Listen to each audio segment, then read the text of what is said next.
지난 시간에 회사 내의 오피스 빌런, 그 중에 상사에 대한 이야기를 했었거든요. 그런데 이제 무려 2000년대생들이 회사에 쏟아져 들어오기 시작했습니다. 소위 기성세대와 전혀 다른 가치관을 가지고 있고요. 그러다 보니까 자꾸 갈등이 발생하고 있어요. 우리나라가 세대 갈등도 전 세계 2등입니다. 결국 지금 한국에 굉장히 다양한 생각을 가진, 다양한 경험을 가진 세대가 같이 조직에서 일하고 있다는 거죠.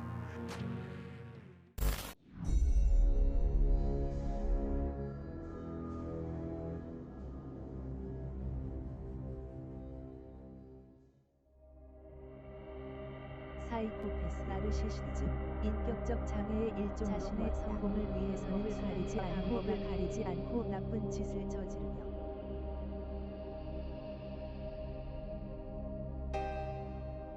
굉장히 위험하죠.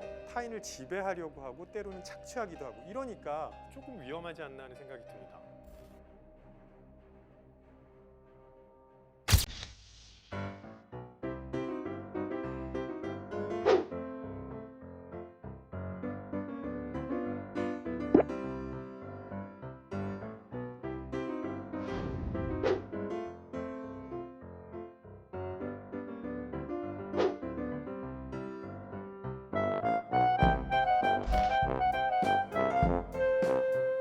불편하네요. 우리나라가 꽤 오랜 시간 동안 고맥락 사회였거든요.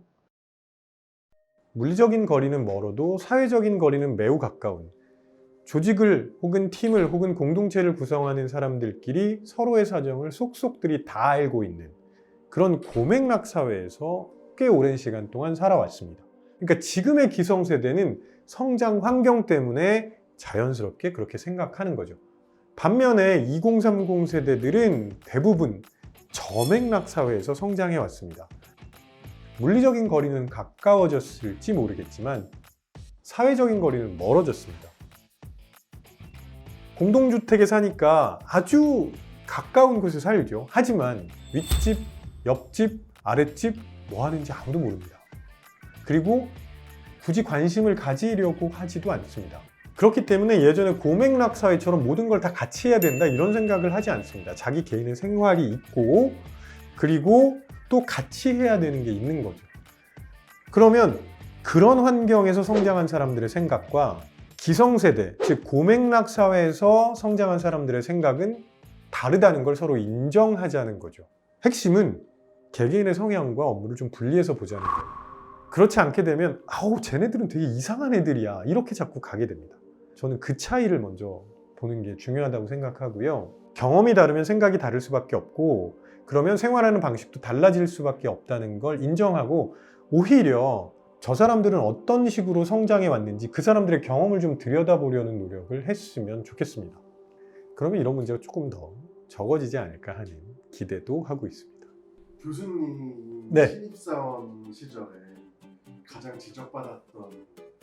제가 대학 들어갔을 때 선배들이 이번 신입생들 진짜 너무 이상하지 않냐 이런 얘기를 했던 기억이 납니다. 근데 저희 동기들이 몇 년 있다가 또 신입생들 보고 야 이번 신입생들 너무 심하지 않냐 이런 얘기를 했던 기억이 납니다. 새로운 세대를 바라보는 시선은 자기의 경험에 근거하기 때문에요. 자기의 경험으로 보면 다 이상해 보입니다. 근데 그게 이상하다고 생각하는 게 제가 보기엔 문제인 것 같아요. 그냥 다른 거죠. 다른 환경에서 자라왔고 다른 생각을 하는 겁니다. 우리가 그것부터 좀 받아들였으면 좋겠고요. 특히 한국은 정말 다양한 경험을 한 사람들이 함께 살고 있거든요. 우리나라만큼 전 세계에서 변화를 많이 경험한 나라는 없을 겁니다. 그래서 더더구나 다른 사람들의 경험을 좀 들여다보려는 노력을 했으면 좋겠습니다.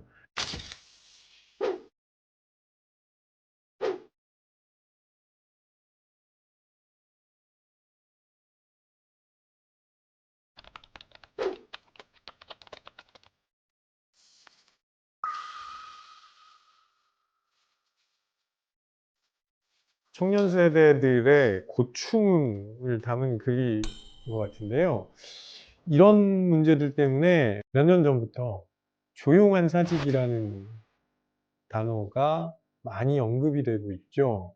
실제 회사를 떠나는 게 아니라 내가 이 회사에서 해야 하는 가장 최소한의 업무만 하겠다. 그런 태도를 표현하는 신조어인데요. 이게 이제 미국에서 이런 표현이 나오기 시작해서 전 세계로 상당히 많이 퍼지고 있거든요. 근데 충분히 이해가 갑니다. 왜냐하면 원래 계약한 조건대로 일하려고 하는데 왜 계약 조건을 넘어서는 일을 시키려고 하지? 이런 생각을 할 수 있거든요. 제가 이전에 저맥락 사회와 고맥락 사회의 차이에 대해서 말씀드렸는데요. 고맥락 사회에서 제일 중요한 건 융통성입니다. 서로 상황을 다 알기 때문에 그럴 수 있죠. 이렇게 말하는 게 자연스러웠어요. 근데 저맥락 사회에서는 서로의 상황을 잘 모르기 때문에 융통성이 그렇게 좋은 덕목이 아닙니다. 오히려 규칙과 규정을 명확하게 정해놓는 게 중요하거든요.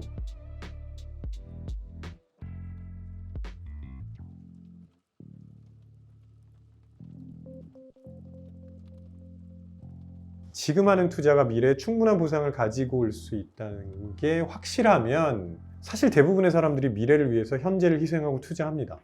근데 지금은 그런 상황이 아니거든요. 그래서 기성세대가 이룬 만큼 이룰 가능성이 별로 없어 보이는 그런 시대죠. 그래서 이때 나타나는 게 시간 할인 현상입니다. 시간 할인이라는 건 미래의 가치를 과도하게 할인하게 되고요. 그러면 미래 가치보다 덜 중요한 현재가 더 중요하게 부각되는, 제가 보기엔 이게 굉장히 중요한 하나의 차원이라고 보고요. 두 번째 차원은 뭐냐면 예전에는 한번 회사에 들어가면 그 회사에 뼈를 묻는다는 이야기를 많이 했고요. 소위 평생 직장이었죠. 근데 지금은 그런 일이 없잖아요. 그러니까 나는 그냥 소모품으로 전락해 버릴 수밖에 없기 때문에 나도 동시에 성장해야 된다는 생각을 자연스럽게 하게 되고요. 거기에 더 초점을 많이 맞추는 것도 저는 충분히 이해가 됩니다. 상황이 변하고 맥락이 변했으면 거기에 맞게 생각도 바꿔야죠.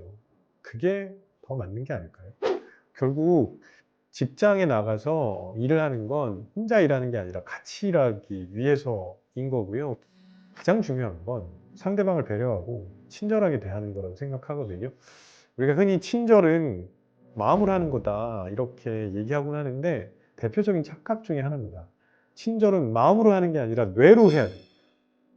감정을 담당하는 내 영역에서 막 감정을 분출하고 있어요. 그럴 때 우리의 전두엽이 지금 이렇게 하면 안 돼. 그런 충동을 억제해 주기 때문에 분노에 들끓을 때 그걸 그대로 표현하지 않는 것이거든요. 충분히 전두엽을 잘 가동해서 연습을 많이 해서 이런 상황에서는 서로 어떻게 배려하고 어떻게 친절하게 대해야 하는지를 학습을 해야 돼요. 그래야 저는 또 조직 문화가 훨씬 더 좋아질 거라고 생각합니다. 그거는 나이와는 상관없는 게 아닐까 싶습니다.